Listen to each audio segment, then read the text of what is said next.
ಪ್ರಭು ಕ್ರಿಸ್ತರಲ್ಲಿ ನನ್ನ ಒಲುವಿನ ಸೋದರ ಸೋದರಿಯರೇ, ಇವತ್ತಿನ ಶುಭ ಸಂದೇಶ ಯೋವಾನ ಅಧ್ಯಾಯ 15 ವಾಕ್ಯ 12 ತಿಳಿಸುವುದೇನೆಂದರೆ, ಇದು ನನ್ನ ಆಜ್ಞೆ, ನಾನು ನಿಮ್ಮನ್ನು ಪ್ರೀತಿಸಿದಂತೆಯೇ ನೀವು ಪ್ರತಿಯೊಬ್ಬರನ್ನು ಪ್ರೀತಿಸಬೇಕು. ಚಿಂತನೆ: ಯೇಸು ನಮ್ಮನ್ನು ಕೇವಲ ಮಾತುಗಳಿಂದ ಅಥವಾ ಅನುಕೂಲದಿಂದ ಪ್ರೀತಿಸುವಂತೆ ಕೇಳಿಕೊಳ್ಳುವುದಿಲ್ಲ.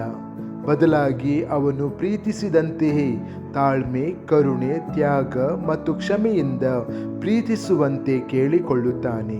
ನಿಜವಾದ ಕ್ರೈಸ್ತ ಧರ್ಮದ ಪ್ರೀತಿ ಕ್ರಿಸ್ತನ ಹೃದಯವನ್ನು ಪ್ರತಿಬಿಂಬಿಸುತ್ತದೆ.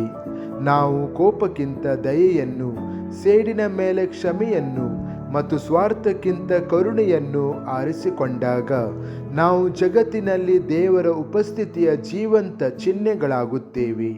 ಪ್ರಾರ್ಥನೆ: ಕರ್ತನಾದ ಯೇಸುವೆ, ನೀವು ಪ್ರೀತಿಸುವಂತೆ ಪ್ರೀತಿಸಲು ನಮಗೆ ಕಲಿಸಿರಿ. ನಿಸ್ವಾರ್ಥವಾಗಿ, ಮೃದುವಾಗಿ ಮತ್ತು ನಿಷ್ಠೆಯಿಂದ ನಮ್ಮ ಹೃದಯಗಳಿಂದ ದ್ವೇಷ, ಹೆಮ್ಮೆ ಮತ್ತು ಸ್ವಾರ್ಥವನ್ನು ತೆಗೆದುಹಾಕಿರಿ ಮತ್ತು ನಮ್ಮನ್ನು ಕರುಣೆ ಮತ್ತು ತಿಳುವಳಿಕೆಯಿಂದ ತುಂಬಿಸಿರಿ. ನಮ್ಮ ಮಾತುಗಳು ಶಾಂತಿಯನ್ನು ತರಲಿ, ನಮ್ಮ ಕಾರ್ಯಗಳು ಭರವಸೆಯನ್ನು ತರಲಿ ಮತ್ತು ನಮ್ಮ ಜೀವನವು ನಿಮ್ಮ ದೈವಿಕ ಪ್ರೀತಿಯನ್ನು ಪ್ರತಿಬಿಂಬಿಸಲಿ. ಪ್ರತಿದಿನ ಪ್ರತಿಯೊಬ್ಬರನ್ನು ಪ್ರೀತಿಸಲು ನಮಗೆ ಸಹಾಯ ಮಾಡಿರಿ. ಆಮೆನ್.